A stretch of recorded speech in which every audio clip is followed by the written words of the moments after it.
नमस्कार दर्शक बंधु श्री जगन्नाथ विषय आम अनेक कथा आलोचना भी करुच्छे आगक किंतु तारी भितर आमरी मन को अनेक क्वेश्चन प्रश्न उठे से प्रश्न भी आम बारंबार जानापी विग्रह था किंतु बाबा प्रथम जानापी चाहिए मंदिर भितर विभिन्न विग्रह माने अच्छा किंतु से विग्रह मानकर भूमिका कौन रही जय मुक्ति पथ टीवी मोर प्रणाम मुझे देखुए समस्त दर्शक मान आंतरिक प्रणाम से प्रकृति आज जो महाप्रभु जगन्नाथ महाप्रभुंर जो विशाल कथा को तो आम केवल खाली आपण सहित खाली गोटे आपन को पुनर् मन पकईदेवु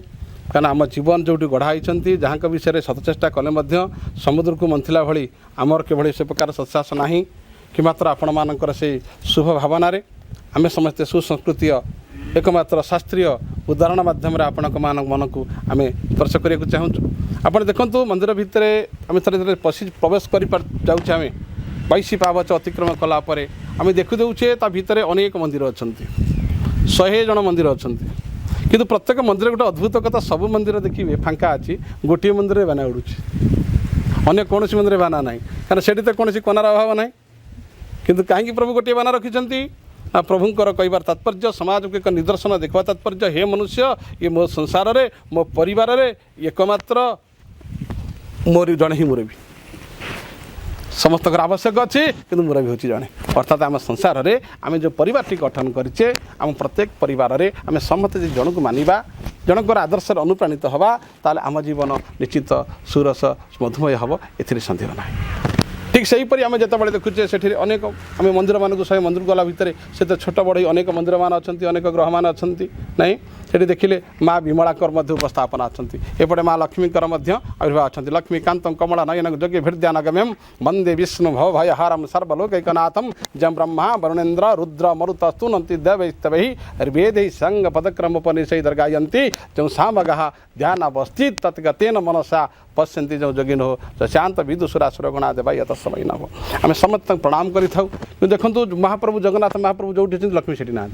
अच्छा महाप्रभु जगन्नाथ बलभद्र सुभद्रा सी बस मंदिर भितर कि लक्ष्मी रही बाहर ना कि बेड अलग कि आम कौन पति पत्नी गोटे सेजर जमी बसीपारे कथापथन हो पारे से से प्रकार व्यवस्था प्रभु रखी ना ना भौणी पाखे बसवा स्नेह पाखे बसवा श्रद्धा पाखे बसवा भल पाखे बसवा पत्नी सहित से कौन संबंध आवश्यक ना जी आवश्यक आम पत्नी सहित से संपर्क रखा मनुष्य यदि से कथा कै ताला मनुष्य अनेक मोहमायारू से अतिक्रम कर संसार लाभ पाइपर ये कथा भगवान दर्शाई प्रभु पाखे तो लक्ष्मी सब बसुना तो आम कहीं कथा करें आम घर देखिले नहीं आप कौड़ बाहर को जाइए जब आसवा डेरा हठात पहुँचे छोट पिला थी आप पड़े हठात से देखिए बो कड़े गला कहीं पिलाटे पिला कथा जो आसो ना व्यस्त हबार कौन अच्छी कि आम मन भितर ये प्रकार भावनाटा आसी था आप देखिए सेपटे अच्छा माँ विमला से विमला के पाखे आगे प्रसाद लगे नहीं विमला हूँ माँ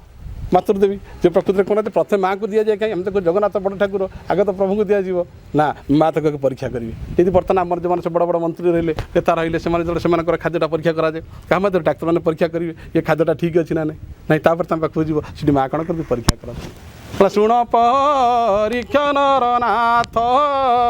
कृष्ण चरित भागवत तेणु प्रत्येक जिनस को परीक्षा सूत्र रे भागवत जमी कथा सब कहते ये प्रत्येक जिनस परीक्षित एमती गोटे कथा ना महाप्रभुंर गोटे छोटिया गोटे बालीटे परीक्षित ना तेणु आज से कथा कौन कर माँ के पाखे सीटा लगे विमला पाखे जो कौन बल नथा निर्मल भाव थर जो पहुँचे प्रकृति सरल भावधारण आम मनर जो निर्मलता आपड़ देखिए से दिन माँ जगन्नाथ संस्कृतिर सुंदर कथा से दिन राति पाहि आसुए बड़ पंडा महाशय कौन कर मंदिर कार्य हम बोलिक द्रुत गति पड़ी आसुँच विलम्ब हो जाए भोर हो गला प्राय टिके अंधारिया अच्छी 4टार पहुँची आसवा कथा तू 4टा 4:30 पाखापाखि हो गला टी अंधार अच्छी सेपटे कौन करपटे झाड़ू करना किए से दिन आपणकर जी था झाड़ूदार जी था माँ जनक था से झाड़ू करने चेष्टा कर देखुच तरभर झाड़ू टी न कले किए ना श्रिया चंडालू से तरभर की झाड़ू तार भी डेरी हो जाए तेणु सी तरभर कि झाड़ू कला भितर से देखुनी आगे किए पचर किए पंडा द्रुत गति घंटा को देखिए गला भितर हठात कौन कले ना श्रिया ठारे गोड़टा बाजी गल हठात पंडा तुम भारी श्रिया कौन कलु तू अरे मोटे तो अपवित्र करदेलु गाधे पाधे आसी सूची पवित्र होकर तू कौन कलु हिड़ी बदमाश तू डाकी गले ना गोसाई पंडा मुझे जानी ए कथा आज्ञा ଆପଣ ଏପଟେ ଯାଉଥିଲା ମୁଁ ଜାଣିନି ଓଳ ବାଜିଗଲା ମୋର ଭୁଲ ହେଇଛି କି ନାମ ହେଇ ପଡ଼ିଗଲା କିଛି ଶୁଣିଲି ପଟେ ଚାରି ଗୋଇଠା ତାକୁ ପକେଇଲି ତୁ ବଦମାସ ଏତେ ବଡ଼ ଶାସକ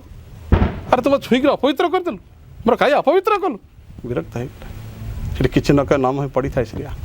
ଫୋପାଡ଼ି ଦେଇଛି ଝାଡ଼ୁଟି ଧାର ଧାର ଲୁହ ବହିଯାଉଛି ଠିକ୍ ସେଇଠି ମହାପ୍ରଭୁଙ୍କର ଶବ୍ଦ ହେଲେ ଆରେ କ'ଣ ତୋର ପାପ ହେଇଗଲା ଆରେ ଗଙ୍ଗାରେ ଯଦି କେହି ଜଣେ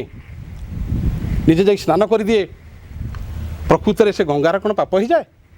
ନା ଜଣଙ୍କର ପାପଟାକୁ ଧୋଇଦେବା ଦ୍ୱାରା ଗଙ୍ଗାର ପୁଣ୍ୟତର ବୃଦ୍ଧି ହେଇଥାଏ ଆଶ୍ଚର୍ଯ୍ୟ ହେଇକରି ସେଦିନ କ'ଣ କଲେ ପଣ୍ଡାଏ ସିଧାସଳଖ ମୁଣ୍ଡିଆ ମାରିକରି ଚାଲି ଯାଇଥିଲେ କି ପ୍ରକାର ମହାନତା ଦେଖନ୍ତୁ ଜଣେ ସେବକକୁ ମଧ୍ୟ ସେ କି ପ୍ରକାର ମାନେ ସମ୍ମାନ ଦେଇଛନ୍ତି ମହାପ୍ରଭୁ ନାଇଁ ଆପଣ ଦେଖନ୍ତୁ ସେଠି ଅଛନ୍ତି କିଏ ସେ ମା ବିମଳା ଅଛି ତେଣୁ ମନ ଭିତରେ ଆମେ କୌଣସି ପ୍ରକାର ରଖିବା ନାହିଁ ଶାରୀରିକ କୌଣସି ପ୍ରକାର ଭୁଲ ଭଟକ ହେଇଗଲେ ଭଗବାନ ତାହା ଧରନ୍ତି ନାହିଁ ପ୍ରକୃତରେ ଆମ ମନ ଭିତରେ ଯଦି କୌଣସି ପ୍ରକାର କୁଟତା ରହିଲା ଯଦି କପଟତା ରହିଗଲା ଦମ୍ଭ ରହିଗଲା ଗର୍ବ ରହିଗଲା ଅହଙ୍କାର ରହିଗଲା ଯେ ମଦ ଭାବନା ରହିଲା ନାଇଁ ଆମେ ଯଦି ପ୍ରକାର ଅଖାଦ୍ୟ ସବୁ ପ୍ରକାର ବିଭିନ୍ନ ପ୍ରକାର ଖାଦ୍ୟ ଖାଇଲେ ଯେଉଁଟା ନ ଖାଇବା କଥା ଯେଉଁଟା ନ କହିବା କଥା କଲେ ସେ କ୍ଷେତ୍ରରେ ପ୍ରଭୁଙ୍କର ଆମ ପ୍ରତି କ'ଣ ହୁଏ ଆମକୁ କିଛି ଅନନ୍ତି ନାହିଁ ବା ଜଗନ୍ନାଥଙ୍କ ଦୃଷ୍ଟିକୋଣ ଆମ ଉପରେ ପଡ଼େ ନାହିଁ ଏ କଥା କିଏ କହନ୍ତି ଆପଣଙ୍କର ଠାକୁର ଅଭିରାମ ପରମହଂସ ସୁନ୍ଦର ଭାବରେ କହନ୍ତି କହିଲେ ଖାଉଛନ୍ତି ଯେ ବିଷୟାମ ଦଲ କୋଇଲି ଖାଉଛନ୍ତି ଯେ ବିଷୟାମଦ ତାଙ୍କ ପାଇଁ କ୍ଷମା ନିଧି ଶୋଇଛନ୍ତି ନିଦଲ କୋଇଲି ଖାଉଛନ୍ତି ଯେ ବିଷୟାମଦ ମାନେ ସଂସାରର ଏ ହଳାହଳ ବିଷ ମାନେ ସଂସାର ସୁଖକୁ ଯିଏ ପାନ କରୁଛି ସଂସାର ଯିଏ ସୁଖ ଖୋଜୁଛି ଏଇଟା ଭଲ ପିନ୍ଧିବି ଭଲ ଖାଇ ଭଲ ବୁଲିବି ଯେ ସେମାନଙ୍କ ପାଇଁ ସେମାନେ ସବୁ ପାଇପାରନ୍ତି ଖାଇପାରନ୍ତି କିନ୍ତୁ ଗୋଟିଏ ଜିନିଷ ହରେଇବେ ଭଗବାନଙ୍କୁ ଭଗବାନ କହିଲେ ଇଏ ସବୁ ଚିଜ ଯିଏ ମାଗିଲା ମୁଁ ତା ପାଖରେ ନାହିଁ ଏସବୁ ଯିଏ ଛାଡ଼ିଲା ମୁଁ ତା ପାଖରେ ତେଣୁ ଆମେ କାହା ପଟରେ ଯିବା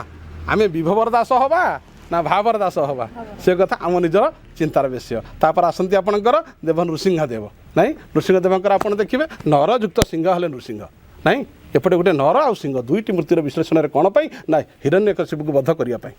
ହିରଣ୍ୟକଶିପୁ ଗୋଟିଏ ପଟେ ମାରିବେ ଗୋଟିଏ ପଟେ ପ୍ରହ୍ଲାଦକୁ ଉଦ୍ଧାର କରିବେ ଯେ ପ୍ରକୃତରେ ଯେଭଳି ପ୍ରକାର ଅଶାଳୀନତାର ଚାଲେ ଯେ ନିଜେ କୌଣସି ପ୍ରକାର ଆମ ନିଜର ଗର୍ବ ଦମ୍ଭ ଅହଙ୍କାର ଚାଲେ ମୁଁ ତା ପାଇଁ ନୁହଁ ଯେ ମୋ ପାଖରେ ଶରଣ ଯାଏ ମୁଁ ହେଉଛି ତାର ତେଣୁ ପ୍ରତ୍ୟେକ ମଣିଷ ଯେତେବେଳେ ବୁଝିଯିବ ଯେ ଅନ୍ୟ ପାଖରେ ନୁହଁ ନ୍ୟାୟ ପାଖରେ ଶରଣ ଯାଏ ଯେତେ କଷ୍ଟ ଆସୁ ଯେତେ ଝଡ଼ ଆସୁ ଯଦି ମଣିଷ ପ୍ରକୃତରେ ନ୍ୟାୟକୁ ସର୍ବଶୈଳୀ ମାନେ ତେବେ ତା ପାଖେ ମୁଁ ଅଛି ଏ କଥା ପ୍ରମାଣ କରିଛନ୍ତି ନୃସିଂହବତାର ହେ ମଣିଷ ତୁ ସଦାସର୍ବଦା ଶରଣ ଯାଏ ନିହାତି ଭାବରେ ଭାବର ଠାକୁର ବିଷୟରେ ଆମେ ବହୁତ କଥା ଶୁଣିବାକୁ ପାଇଲେ ରହୁଛୁ।